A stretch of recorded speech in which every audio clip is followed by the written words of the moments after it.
ምን እያረጋችሁለት ነው? ጭንቀት ሐሳብ ጭንቀት ስትረስ ስለ ልጆች መጨነቅ ስለ ኑሮ መጨነቅ አገር ቤት ስላሉ ወገኖች መጨነቅ ስለ ዘመድ መጨነቅ ከሰይጣን ቀጥሎ ጠላታችሁ ስትረስ ነው እንደ ስትረስ ጠላት የላችሁ የሚገርመው ደግሞ 99% of the things that you worry about they will never happen ልጄም እናቴም ቤተሰቤም እስራኤል እንደዚህ ሆኖ ማሰብ መጨነቅ ስትረስ ኮርቲሶል የሚባል ሆርሞንን ይጨምራል ኮርቲሶል የሚባል ሆርሞን ሲጨምር ኮርቲሶሉ ሃይፐርቴንሽን ዲያቤቲስ ሜሊተስ ኮሮነሪ አርተሪ የልብ በሽታ የደም ብዛት የስኳር ኢቭን የተለያዩ በሽታዎችን ያመጣል ጠላታችን ነው ጭንቀት you have to get rid of it ሲመጣ እኔ ጋር ይመጣል እኮ ዞር በልልኝ ነው የምለው ዞር በል ማማስ ልጅ እንደዚህ ብትወድ ልጆች እንዲህ ቢሆንስ ስትረስ እንደዚህ ቢሆንስ ኑሮ እንደዚህ ቢሆንስ ያኛው እንደዚህ ቢሆንስ ስትረስ ነው እና ግን አላት ለሜንታል ዌልነሳችሁ ሜዲቴሽን ሰላም ጥሩ ነገር መስማት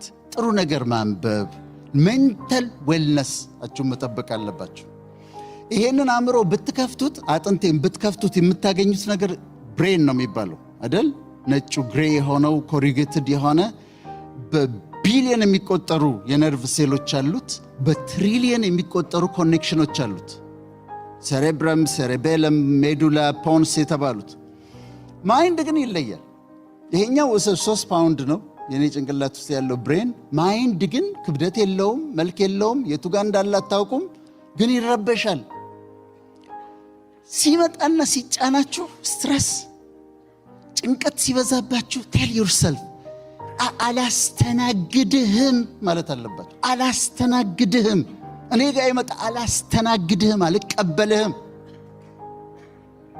ለምን ሜንታል ዌልነሳችሁ መጠበቅ አለባችሁ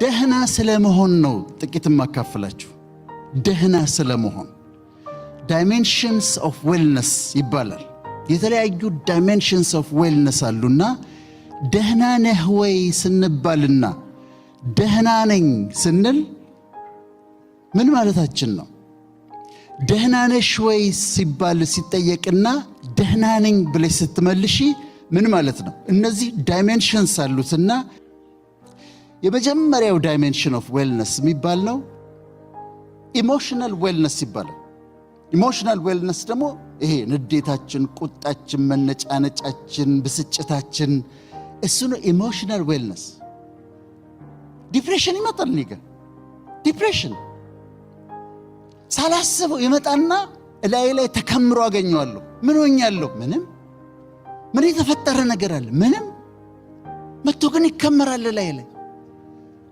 እኔ ልንገራችሁ በጣም ደስተኛ ሰው ነኝ አሁን ግን ደስተኛ የሆንኩት በውሳኔ ነው እዚህ ዓለም ላይ ፈጣሪ ፐርፌክት ነው ይሄ የተፈጠረው ነገር ግን ፐርፌክት አይደለም ይሄኛውን ሳስተካክለው ይሄን ሳስተካክለው ያኛው ይበላሻል ያኛውን ሳስተካክለው ያኛው ይበላሻል ያኛውን ሳስተካክለው ያኛው ይበላሻል ያኛውን ሳስተካክለው አይሞላም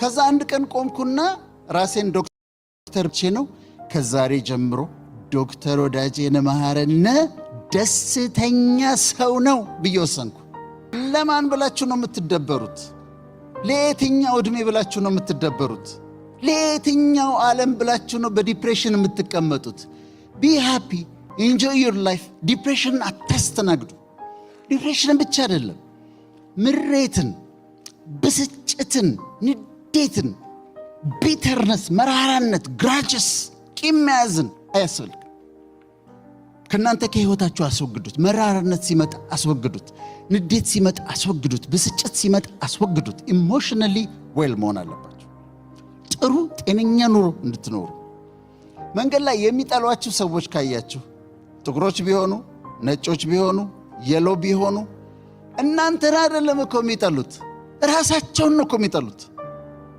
ሰልፍ ሄትሬድ ስላላቸው ነው ለእናንተ ጥላቻ የሚያሳዩአችሁ who cares እሱ ሰላም አለኝ አላለኝ ብላችሁ በብስጭት በዲፕሬሽን በምናምን በምሬት የምትኖሩት አራግፉትና ከላያችሁ ላይ አራግፉትና አስወግዱትና በደስታ ኑሩ። ህይወታችሁን ኢንጆይ አድርጉት። ህይወታችሁን ይሄ ኢሞሽናል ዌልነስ። የሚቀጥለው ኢንተሌክቹዋል ዌልነስ ይባላል። ኢንተሌክቹዋል ዌልነስ ደግሞ በየቀኑ ኤቭሪ ሲንግል ዴይ በእውቀት ማደጋቸውን እርግጠኛ ሁኑ።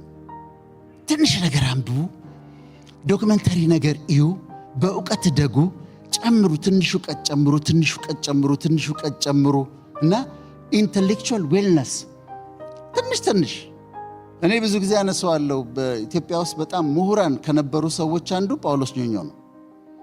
ጳውሎስ ኞኞ ስኮላር ነው የሚባለው። የተማረው ግን እስከ አራተኛ ክፍል ነው። አራተኛ ክፍል ተማሪ ነው። እዛ ነው ያቆመው እና አንድ ጊዜ ሲጠየቅ እንዴት ይህንን ሁሉ እውቀት ሰበሰብክ ተባለ። እኔ አለ ሁል ጊዜ ልተኛ ስል መጽሐፍ ይዤ ነው የምተኛው አለ። እኔ 6ኛ ክፍል ነበርኩ። ይህንን ቃለ መጠይቅ ስተኛ መጽሐፍ ይዤ ተኛለሁ። ጥያቄ መጠየቅ ሲኖርብኝ የማላውቀው ነገር ሲኖር እጠይቃለሁኛል፣ አላፍርም። አውሮፕላን ውስጥ ገብቼ ምግቡ እንዴት እንደሚበላ ካላወቅሁ ሆስተሷን እጠራትና እንዴት ነው የሚበላው እላታለሁ። ሬስቶራንት ገብቼ ምግቡ ካልገባኝ፣ እዚህ ጋር ያለው ምግቡ ካልገባኝ፣ ሜኑ ካልገባኝ ጠርቼ ምንድነው እላታለሁ። እኔ የዛለታ የሰማሁ ቀን ጀመርኩኝ የመጽሐፍ ይዤ መተኛት። እስካሁን ድረስ መጽሐፍ ይዤ ነው የምተኛው። ኢንቴንሽናሊ ኤቭሪ ሲንግል ዴይ በማንበብ ዶክመንተሪ በማየት ሰዎችን በማዳመጥ በእውቀት ደጉ። ይሄ ኢንተሌክቹዋል ዌልነስ ይባላል። ሶስተኛው ዳይሜንሽን ሶሻል ዌልነስ ነው። ማህበረሰባዊ ደህንነት ነው። ከቤተሰቦቻችሁ ጋር እንዴት ናችሁ? ከእህት ወንድሞቻችሁ ጋር እንዴት ናችሁ? ከዘመዶቻችሁ ጋር እንዴት ናችሁ? እኔ እህቶች አሉኝ። ከእህቶቼ ጋር ያለ መጣላት ፖሊሲ አለኝ። ይሞክራሉ ሊጣሉኝ፣ ግን አልጣላቸውም በፍጹም። ምን እላቸዋለሁ መሰላችሁ? አሁን አንቺ ከኔ ጋር መጣላት ትፈልጊያለሽ? ብትታመሚ እኮ ጓደኞች የተወሰነ ጊዜ ያስታምሙሻል። ከዛ ወንድሟ የት ነው ብለው አምጥተው እኔ ጋር ነው የሚጥሉሽ። እኔንም እንደዛው። እኔም ብታመም ጓደኞች የተወሰነ ጊዜ ያስታምሙኛል። ከዛ እህቶቹ የት ነው ያለው ተብሎ አንቺ ጋር ነው አምጥተው የሚጥሉኝ። አንጣላ። ከእህት ወንድሞቻችሁ ጋር ደህና ናችሁ? ሁሌ ሰላም አድርጉ። በፍጹም ያለ መጣላት ፖሊሲን እንድትከተሉ ነው እመክራችሁ። ሶሻል ሌላ ጓደኞች፣ ጥሩ ጓደኞች። ሪሰርች ምንድን ነው የሚያሳየው? ጥሩ ጓደኞች ያላቸው አንድ ጥሩ ጓደኛ ያላቸው ሰዎች፣ ሁለት ጥሩ ጓደኛ ያላቸው ሰዎች የአእምሮ ጤንነታቸው ከፍተኛ ነው ይባላል። ስለዚህ ቤተሰባችሁ ጋር ሰላም አድርጉ። እናንተ ትልቅ ቢዲ አደልት ኢን ዘ ሃውስ። ወንድሞቻችሁ እህቶቻችሁ ሊጣላችሁ ሲፈልጉ ቢዲ አደልት ኢን ዘ ሃውስ። እናንተ ግድ ስንት ምናምን ግድ የለም ምናምን ብላችሁ እናንተ ሰላም አድርጉ። እናንተ ተሸነፉ እና ከእህት ወንድሞቻችሁ ከጓደኞቻችሁ ጋር ሰላም አድርጉ። ይሄ ሶሻል ዳይሜንሽን ኦፍ ዌልነስ ይባላል።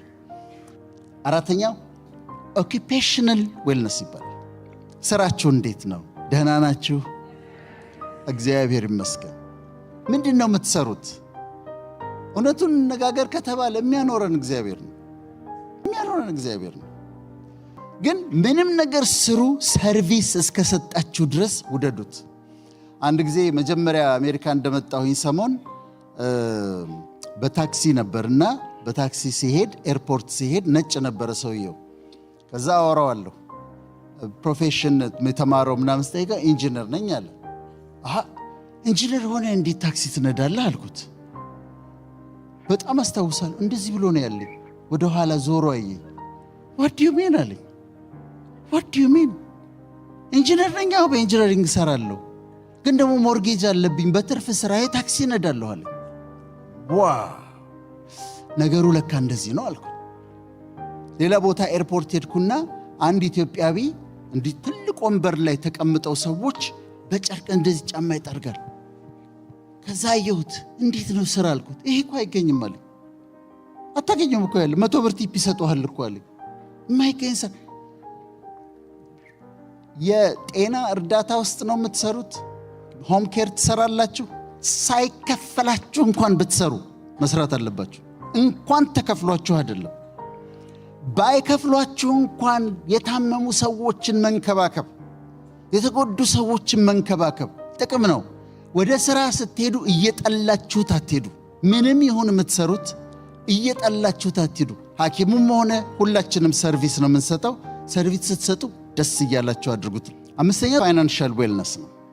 ፋይናንሻል ዌልነስ ትሰራላችሁ፣ ገንዘብ ታገኛላችሁ። ከዛስ you spend it። የእውነት አዲስ ቦርሳ ያስፈልግሻል? $250 ዲዛይነር ቦርሳ ያስፈልግሻል? አሁን አዲስ ጫማ ያስፈልግሻል? ያ ሁሉ ጫማ እዛ ጋር ተደርድሯል። ሰርግ መጣ፣ ምን አለበት ከመካከል አንዱን ብታረጊው? እውነት ነው እኮ ለሰርግ የግድ አዲስ ጫማ፣ የግድ አዲስ ቦርሳ። ሴቭ ኢት። ገንዘባችሁን ለፍታችሁ ዶንት ስፔንድ ኢት። ገንዘባችሁን ዋይዝሊ ሴቭ አድርጉትና ይሄ ፋይናንሻል ዌልነስ ይባላል። ፋይናንሻል ዌልነስ ይባላል። ስድስተኛው ኢንቫይሮንመንታል ዌልነስ ይባላል። ኢንቫይሮንመንታል ዌልነስ ማለት የምንኖርበትን አካባቢ ማሳመር ማለት ነው። ለምሳሌ ቤታችሁ ብመጣ ምን አይነት ቤት ነው? አንድ ስቱዲዮ ሊሆን ይችላል፣ ግን ያቺ ስቱዲዮ ማማር አለባት። ቀለሞች አመራረጣችሁ፣ የቀለም ሳይኮሎጂ አለ። አንድ ጊዜ ሳውዝ አፍሪካ ሄድኩና ሆቴሉ እንትን ላይ ሳይ ዛጋ የሎ አለ፣ ሬድ አለ፣ ብሉ አለ፣ ግሪን አለ፣ ብራውን አለ፣ ፐርፕል አለ፣ ማአት አይነት ቀለሞች አሉ። ከዛ ለምንድን ነው እንዲያረኳችሁት አልኳቸው። አይ በቃ ያምራል አሉ። ግን ሳይኮሎጂ አለ። የሎ ኢስ ፎር ጆይ። ቢጫ ስትመለከቱ የሚሰማችሁ ደስታ ነው። ግሪን ስታዩ የሚሰማችሁ ማይንዳችሁ የሚያስበው ሪጁቪኔት ማድረግ ነው፣ ራሱን ማደስ ነው ግሪን። ብሉ ስታዩ የሚሰማችሁ የአእምሮ ሰላም ነው። the ocean is blue, the sky is blue። የአእምሮ ሰላም ነው የሚያሰብ። ብርቱካናማ ስትመለከቱ ኢንቱሲያዝም ነው የሚሰማችሁ። ነጭ ቀለም ይሄ ሰው ሳይሆን ይሄኛው ነጭ። ዋይት is for purity, black is for dignity, purple is for reality። ስለዚህ እያንዳንዱ ቀለም ትርጉም አለው ለአእምሯችሁ። የአይን ብቻ የሚታየው አይደለም። እኔ ሲደብረኝ የማደርገውን ነገር ልንገራችሁ። ሲደብረኝ የሆነ ሽታ፣ የቡና ሽታ፣ የዕጣን ሽታ፣ የሽቶ ሽታ እፈልጋለሁ። ለምንድን ነው? አፍንጫችን ውስጥ ኦሊፋክተሪ ሪሰፕተርስ የሚባሉ አሉ፣ ሽታ ይቀበላሉ። ቆንጆ ሽታ ሲሸተን አእምሯችን ጋር ሄዶ ሜሴጁ የሚያመጣው ደስታ ነው። ስለዚህ ቤታችሁ ቆንጆ እንዲሸቱ፣ እናንተም ቆንጆ እንድትሸቱ፣ ቤቱ ቆንጆ እንዲሸት አድርጉት። ኢንቫይሮንመንታል ዌልነስ ነው። ሰባተኛው ሞራል ዌልነስ። ሞራል ዌልነስ ግን አንዳንድ ዲያስፖራዎች የሚያደርጉት ነገር በጣም የሚያሳዝነኝ ነገር አለ። ብዙ ዶላር ይዘው ይመጣሉ አዲስ አበባ። ታርጌታቸው ናይት ክለብ ነው። ታርጌታችን ትናንሽ ልጆች እህቶቻችን ናቸው። መተው ቀጥታ ቤተሰብ ሰላም ብለው የሚሄዱት ናይት ክለብ ነው። ከነዛ ከትናንሽ ልጆች ጋር ከ20 ዓመት ልጆች ጋር ምናምን ይተኛሉ። ይሄ ሞራል ዌልነስ መጉደልን ያሳያቸዋል። የልጆቹ መጎዳት ብቻ አይደለም፣ የእህቶቼ መጎዳት ብቻ እኮ አይደለም። እነሱም በሽታ ይዘው ይመጣሉ፣ ህመም ይዘው ይመጣሉ። ሴክሹዋሊ ትራንስሚትድ ዲዚዝ አሉ። በዚህ ላይ ዲሞኒክ ፓወር ያላቸው ሴቶች አሉ። ዲመኑ አታክ ነው የሚያደርጋቸው። መጽሐፍ ቅዱስ ይላል ጉበትህን እስኪሰነጥቀው ድረስ ይላል። አታክ ይደረጋሉ፣ ይታመማሉ፣ ይወድቃሉ። የተለያየ በሽታ ቻንክሮይድ፣ ጎኖሪያ፣ ሲፊሊስ፣ ካንዲዲያሲስ ይዘው ይመጣሉ። የሞራል ስታንዳርድ ካላችሁ ግን አታረጉም። እንደዚህ ዶንት ዱ ኢት። እዚህ ሚስት አለች አቬለብል ቢሆንም አታረጉትም። ይሄ ሞራል ዌልነስ ይባላል። ሞራል ስታንዳርድ ይባላል። ይሄ ሞራል ዌልነስ። ይሄም ደግሞ በጣም ያስፈልገናል። ስምንተኛው ፊዚካል ዌልነስ ነው፣ ወይም አካላዊ ደህንነታችን ነው። አካላዊ ደህንነታችን ፊዚካል ዌልነስ የሚባለው አሁን ይሄ ሰውነት አለኝ፣ ይሄ ሰውነት አለኝ። በዚሁ ሰውነት ነው የምኖረው። ይሄው ሰውነት ነው የሚያረጀው። ይሄው ሰውነት ነው የሚሞተው። ይሄው ሰውነት ነው በኋላ እንትኑ ሳጥን ውስጥ ገብቶ የሚቀበረው። ይሄው ሰውነት ነው። የእናንተም እንደዛው ነው። ለዚህ ሰውነታችሁ ምን እያደረጋችሁለት ነው? ምን ያህል እየተንከባከባችሁት ነው? አይለወጥም። ሌላ አዲስ ስጋ አይሰጠንም እግዚአብሔር። ይሄው ነው በቃ የሚያረጀው፣ ይሄው ነው የሚሞተው። እና የፊዚካል ዌልነሳችሁ ምን እያደረጋችሁ? እኔ መጀመሪያ በመጣሁበት ዘመን በቃ ሰዎች ሲጋብዙኝ እዛ ሬስቶራንት አንዱ ስቴክ ሃውስ ሲወስደኝ፣ አንደኛው ቺዝ ኬክ ፋክተሪ ሲወስደኝ፣ አንደኛው አበሻ ሬስቶራንት ሲወስደኝ ለካ በየዓመቱ በመጣው ቁጥር ዌት ጌን እያረኩኝ ነው። በመጣው ቁጥር ለካ እየጨመርኩ ነው። ከዛ 95 ኪሎ ግራም ገባሁ ማለት 210 ፓውንድ ሆንኩኝ። እንዴት ሉዝ ላድርገው? ኤክሰርሳይዝ ሰራ፣ ዳይት ብሰራ፣ ጠዋት ተነስቼ ብሮጥ በፍጹም አስቸገረኝ። ግን ልክ እንዳልሆነ አውቃለሁ። ወይቴ ለፊዚካል ዌልነስ መጨረሻ ላይ ለእናንተ እንድትከተሉት አይደለም የግሉተን ሴንሲቲቭ መሆኔን አወቅኩኝና ወደ ግሉተን ፍሪ ዳይት ገባሁ። ብታምኑም ባታምኑም 20 ኪሎ ግራም ሉዝ አደረኩ። አሁን 75 ኪሎ ግራም ነው። ምን ልል ነው የፈለግኩት? ይሄ በኋላ እንዳያስቸግረን። አሁን እድሜያችሁ ገና ስለሆነ ብዙዎቻችሁ ምንም ላይሰማችሁ ይችላል። ካልተንከባከባችሁት ግን ፊዚካሊ ሰውነታችሁን ካልተንከባከባችሁት ዓመታቶች በተቆጠሩ ቁጥር አጥንታችን እየሳሳ ህመም እየመጣ ብዙ ችግር ውስጥ እንገባለን። ፊዚካል ዌልነስ ይባላል። ምንድነው የምትበሉት? ዋሽንግተን ዲሲ አካባቢ አንድ ወዳጅ ያለና ቁርስ ጥሬ ስጋ ይበላል። ቁርስ ለአእምሮ ጥሬ ስጋ ማብላት አንድ ነገር ነው። በሳምንት 4 ጊዜ 5 ጊዜ ጥሬ ስጋ መብላት ግን ትራይግሊሰራይዱ፣ ኮሌስትሮሉ በኋላ የልብ ኮሮነሪ አርተሪ ዲዚዝ የሚባላል ልብን የሚዘጋ ምንድነው እየበላችሁ ያላችሁት? ቻሌንጅ ላደርጋችሁ ነው ዛሬ። አመጋገባችሁ እንዴት ነው? ቫይታሚን ትወስዳላችሁ ወይ? እኔ ቫይታሚን ወስዳለሁ። ቫይታሚን ኤ፣ ቫይታሚን ቢ1፣ ቫይታሚን ቢ2፣ ቫይታሚን ቢ6፣ ቫይታሚን ቢ12፣ ቫይታሚን ሲ፣ ቫይታሚን ዲ፣ ቫይታሚን ኢ፣ አይረን፣ ፎሌት፣ ዚንክ፣ ማግኒዚየም፣ ማንገኔዝ ያለበት አንድ ታብሌት በቀን ወስዳለሁ። ለምንድን ነው የምወስደው? ከሚነራል ነው የተሰራሁት። ሰውነቴ ይፈልጋል። ቫይታሚን ለሜታቦሊዝም ያስፈልጋል። አንድ ጊዜ ወዳጆችን ጠየቋቸውና በጣም ሀብታሞች ናቸው። ቫይታሚን ትወስዳላችሁ ወይ አልኳቸው። ለምንድን ነው የምወስደው? እኮ ጤነኛ ነኝ አሉ። ሳፕሊመንት አንወስድም፣ ሚነራል አንወስድም፣ ቫይታሚን አንወስድም፣ ዳይታችንን አናስተካክልም፣ ወይታችንን ለቁመታችን አናስተካክልም። ስለዚህ ግን ማድረግ ያለብን ምንድን ነው? ፊዚካል ዌልነስ መጠበቅ አለባቸው። ዛሬ አሳይመንት ሰጥቼ ነው የሚሄደው። ፊዚካሊ ፊት መሆን አለባቸው። አሁን እኔ እድሜና የምመስለው አንድ አይደለም ማለት ከእድሜ በጣም ነው ማንሰው የምመስለው። ለምን? ሌላ አካል ስለማይሰጠኝ በጣም በጥንቃቄ እንከባከበዋለሁ። እናንተም እንደዚህ እንድታረጉ ነው። 9ኛው ሁሉ ነገር ኖሯችሁ መንፈሳዊ ህይወት ላይ ከደከማችሁ ደግሞ እሱ ደግሞ አይሆንም። በየሃይማኖታችሁ መጸለይ፣ ማመስገን 4 አይነት ጸሎት አለ። አንደኛው ሪፔንተንስ ነው፣ ንስሐ መግባት ነው። ሁለተኛው ታንክስ ጊቪንግ ነው፣ ማመስገን ነው። ሶስተኛው ፔቲሽን ነው፣ እንዲያድርግልኝ ብሎ መጠየቅ ነው። አራተኛው ኢንተርሴሽን ነው፣ ምልጃ ነው፣ ስለሌላው መለመን ነው። እነዚህ ጸሎቶች አሉ። መጸለይ፣ ቅዱስ ቃሉን ማንበብ፣ ቅዱሳን መጽሐፍቶችን ማንበብ እና በመንፈሳዊ ህይወት መለምለም፣ ደግሞ ግሬትፉል መሆን፣ ቅድም ያሳዩ እንደሆን ግራቲቲዩድ ያለው ህይወት መኖር፣ ታንክፉል ሆኖ መኖር። ዛሬ እናንተ መጣችሁ አይደል? እዚህ ብድግ ብላችሁ መጣችሁ፣ እዚህ አምሮባችሁ ተቀምጣችኋል። ስትሮክ መጥቶት ተነስቶ ለመሄድ የሚሞክር ቻልኩበት እኮ አሁን መራመድ እየቻልኩ ነው እኮ የሚል እኮ ሰው አለ።